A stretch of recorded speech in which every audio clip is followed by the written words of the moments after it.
This episode is brought to you by War, starring Jet Li and Jason Statham, in theaters August 24th. Hey, what's up, everybody? Welcome to The Stack. I'm Alex. I'm Justin. I'm Pete. And today, later on in the show, we're going to be talking about the first issue of Comic Foundry and answering one of your viewer mails. But first, let's start with the comic books. Yeah. All But right. first, your sideburns are gone. What happened, Alex? The biggest, biggest news this week, folks, is Alex mistakenly shaved his head. Okay, to be perfectly honest, what happened was I was really sleepy this morning, and I woke up and I forgot to put the quarter-inch extender on the sideburn shaver, and I was like, zzz, ah! And then for a split second, I thought, okay, you know what? At least I still have the other one. A mistake that Batman would never make. Good transition. Batman would never make that because he is being written by the excellent Grant Morrison. Yes. Indeed. What'd you guys think about this issue? It's really cool. It's really weird. He's on an island with a bunch of like Batman-esque people from international superheroes, and they're all kind Isn't of it the International Club of Superheroes? I think? yeah. Okay. But they're all Batman-esque, and they're all like kind of bad. One's fat, he's dead, and they're all trapped in this house, and they're being like hunted. And Batman's like, "Shut up, you idiots! I'm trying to work here." Yeah, it's great because it's also drawn like there's using like the bat symbol to tell stories, and like each panel is different. Grant Morrison is, you know, he's not only trying this crazy idea, but he's also messing around with how comic books are, instead of like all pages, you know, there's a lot of white and, you know, and doing different It feels like you're ideas. drunk when you read it, which is awesome. No, you're absolutely right, actually. I think J.H. Williams III. Wow. I just saw there were 3 at the end there. Yeah, it's good. He's a legacy. He's such a great match on this title for Grant Morrison. Yeah. It's awesome. It's sort of the first time that I've really felt like Grant Morrison's run on this title is bella. Yeah, Bella Principessa, very nice. It's like a spicy pizza pie. it's That's a fun offensive. whodunit. Oh, what a nice little quote we have. Yeah, from my Pete. favorite part of the issue is the mad look at hunger. I love that. And I want DC to keep putting it The in. worst It's thing like- is with this, not to digress a little bit, but the books are so thick with the ad in it, and it sucks every time. Mad It's Look like at Hunger. 50 pages long, all bads look at hunger. And I don't feel hungry afterwards at all. No, I know. Here's the cool. Yeah, it's awesome. We'll add that in post. But it's great. It's a fun mystery. He's playing off of Silver Age stuff. Batman is a dark Avenger while still having a little bit more fun, I think. Yeah, the part which is where his he- goal. The part where he comes up behind the guy while he's talking and be like, "Let's go." Like just being creepy. Like, Batman, you're already creepy. Why are you adding? It's a murder mystery, and now you're being the creepy. He's just guy. having so much fun. People are like wearing other people's faces and it's like, A lot of great fun, just like a weekend in the country. You know? yeah. No, I I don't. grew up in upstate New York. Oh, so. okay. I don't have a country house. All right, let's move on. Talk about a first issue from Image. It is Bonds. Pete, you really like this a lot, right? Not about Barry Bonds. No. Which I was surprised or about. James Bonds. 007s, right? Yeah. He's great. But it is. I love Daniel Craig's in that movie. Yeah, he's Am I great. pushing it a little too much now? Too far. Right. One sideburn too far. Roger Moore. Oh, this comic is really great. I love the way it's drawn, and the coloring is really cool. I also know you would like it because it's about a love. It's about a love story. Yeah, all It's right. loss I mean, and I there's like a little. My heart beats like any other man's. But it's pretty good. I don't I mean, think it's a that's little boring throughout. I do, like you said, the color is very nice. It's like Tony Harris and Wade von Grauberger on Starman back in the day, one of my favorite Wow. books. Oh, somebody Wow. looked at Wikipedia this morning. Actually, a few minutes ago. But I did love that book. I was and too busy knew- shaving off my sideburns. Tune in next week when we see.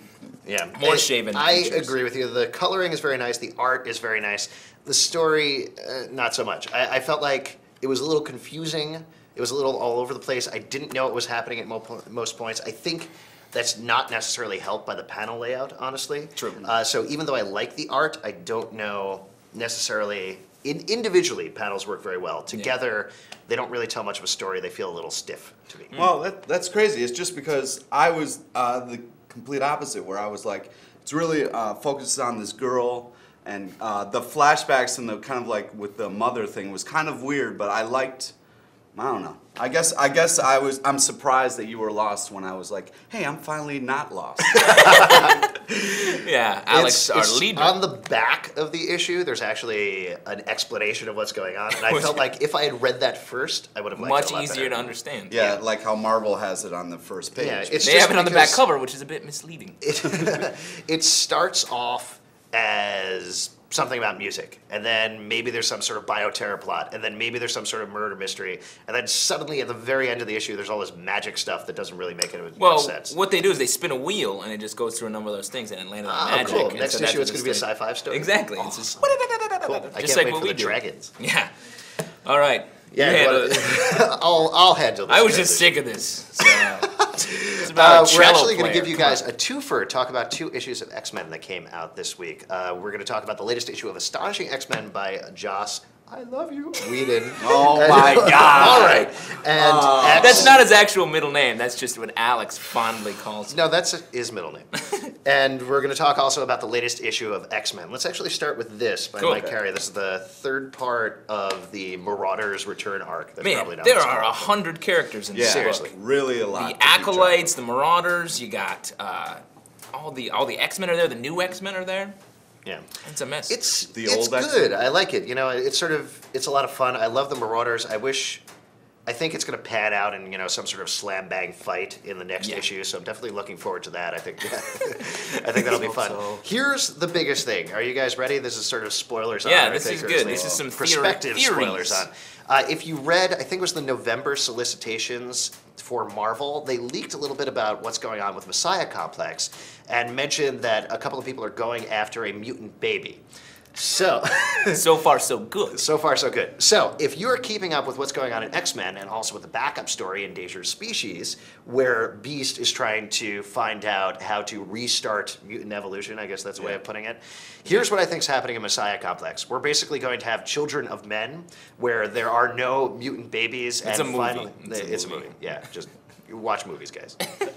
And there's going to finally be a mutant baby. The books of Destiny, Destiny's Diaries, Destiny's or whatever it's Diaries. called, what they're trying to find in here are going to indicate where the mutant baby is, and whoever controls the mutant baby controls mutant evolution, blah, blah, blah. And that's why I think you get guys like Sunfire, random guys that used to be like heroes, kind of joining the Marauders and the Acolytes to try to like get this, because it's like not evil what they're doing, but they're kind of being very aggressive. Yeah. So what you're saying is this is going to end up being like Willow, where they have a little baby and they're running That would be around. so cool! I would say Children of Men, but yeah, Okay, Willow all works right, too. all right. Well, I missed the children. I think it's gonna be like Baby Geniuses, that landmark movie. Baby Geniuses too. Yeah, that's what I mean. Super Geniuses. Yeah, Super Right, yeah.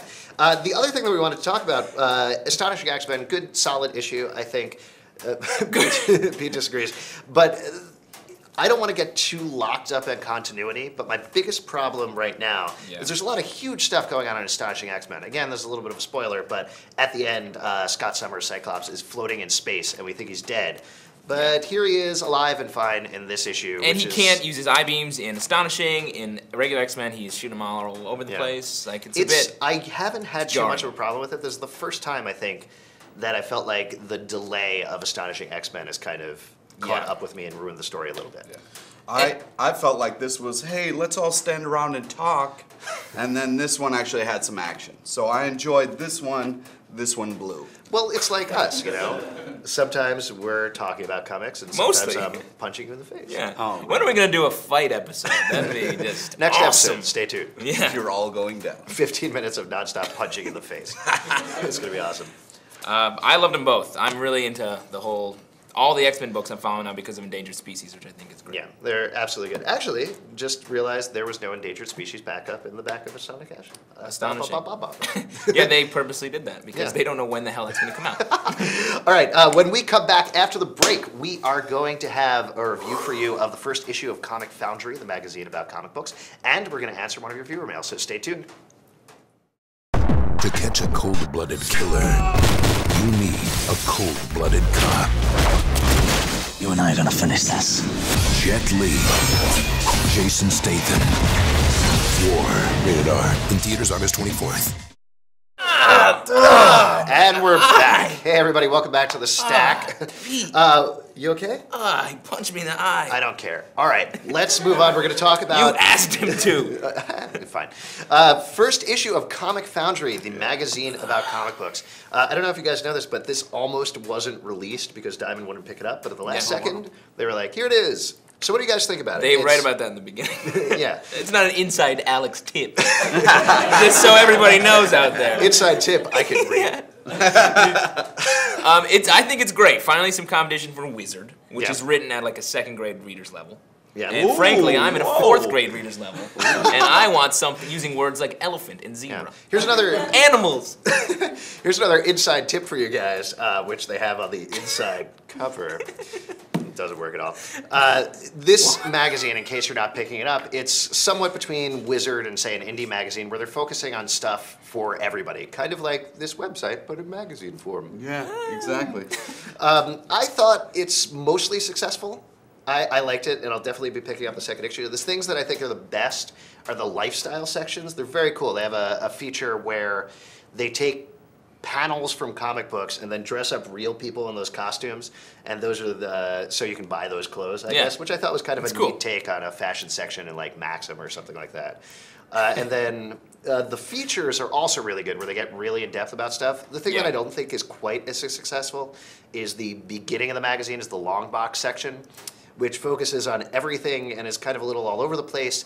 And some of the stuff is fun, some of it not so fun, but it's very long. Yeah, and you kind of know a lot of it. And it's very, like, all these magazines use very short interviews, and you're like, yeah, I know. Yeah. Like, if you know the people, you know. Yeah, and I mean, I immediately opened up to this, and it's talking about sex in comic books. So I was like, yeah, we already covered that.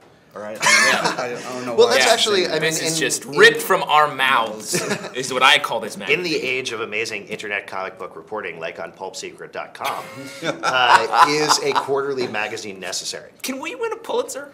Are they available? No, I did like the Oh, I t-shirts. thought you were like, I did win a Pulitzer. Well, I have. But I did like the t-shirts, the t-shirt section. I thought that was cool because those, you know, I'm a big fan of comic t-shirts, and there's some new ones I haven't seen before. So that was kind of exciting for me. Cool. Well, do you, that didn't really answer my question, but thank you. But I don't like answering your questions. cool.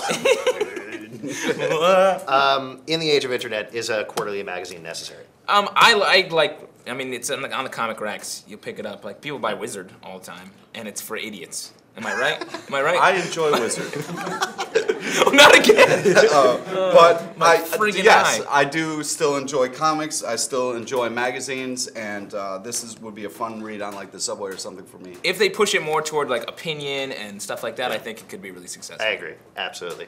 All right, we're gonna move on with one of your viewer mail. So, Jack from Austin, Texas writes, first off, love the show. Thanks. Keep it up. All right, we will. Second, what is y'all's take on Grant Morrison taking the helm on Final Crisis? Also, what are your predictions? Well, guys, what do you have to say? That's a big nugget to bite off. Yeah. The Final Crisis. Grant Morrison is crazy, and the whole concept of Final Crisis is also crazy. Well, the thing with Grant Morrison doing it is it could be like, it all took place in the head of a pin.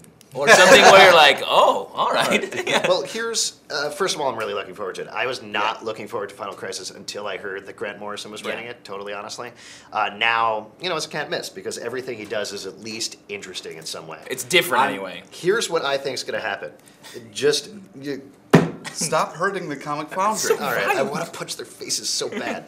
There's actors. It's going to be all about stories. Here's why I think that. He's already said that the first page shows the first boy, and the last page of Final Crisis shows the last boy. Yeah. So that's already a very story element. Also, you have in 52. By story, you mean like a myth or like a fable? Kind of like a meta story commenting on the idea of comic books and things like that. Yeah, I know.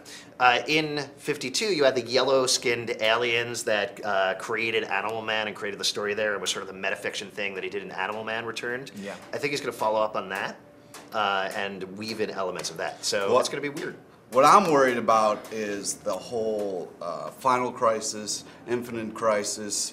How many more, you know what I mean? Like, this isn't going to be the Final Crisis. It's infinite. It means it lasts forever. Yeah, I know, but I'm just saying, like, you know, there's so much, you know, just let's put a cool title on it. It's not Final Crisis. There is no countdown. There's a count up. You know what? Give me a real title to a book and be like, hey, this is a crisis. This isn't going to be the final one. This isn't, you know what I mean? Like, I think it's lying. This to me. isn't the real crisis. Yeah, that should be it. I would buy Just that. because it's Not like so much of a crisis. they build it up as like, oh, this is crazy. This is going to be it, and then you get to it, you're like, yeah, this is. How about not that crisis big of a question deal. mark? Like crisis? Crisis? You Your be- design. That's what Yeah. we're like. Choose your own What am I adventure. doing? Yeah. Well, going back to what you said, the whole Infinite Crisis, all that has been kind of meta anyway. Like Yeah. the way it's like, we just need to fix the universe, so here's a little story to do it. So maybe like that could be nice to have like all right, now it's done. Yeah, that if anything, I think you're probably right about that. That it's going to be sort of an end to that particular storyline, at least for now. At least it's that- like, that all right, enough with the device. multiverse. Let's stop dealing with it. Let's just have it and move forward. I'm crises out. I'm done. I'm not going to pick it up. Wow. Wow, really? You're gonna be lost. Yeah, I bet you $1 million you pick it up anyway. Yeah. I bet you Alex won't shave his sideburns if you pick it up. Well, I'm not going to pick it up, so you're going to owe me $1 million. You Oh, heard it. well, we'll just see what happens. I bet you're going to use that $1 million to buy Final Crisis, jerk. All right. Whoa. If you want to buy Final Crisis, or you just want to contact us, give us a call at 213-291-1883 or email us at tips@pulpsecret.com. And you can upload your own reviews and comments on YouTube as a video response or submit them on our website at pulpsecret.com. We are waiting to hear from you. What you got, America? Bring I mean, it on. world? All right, thank you guys. That's the stack. We'll see you next time.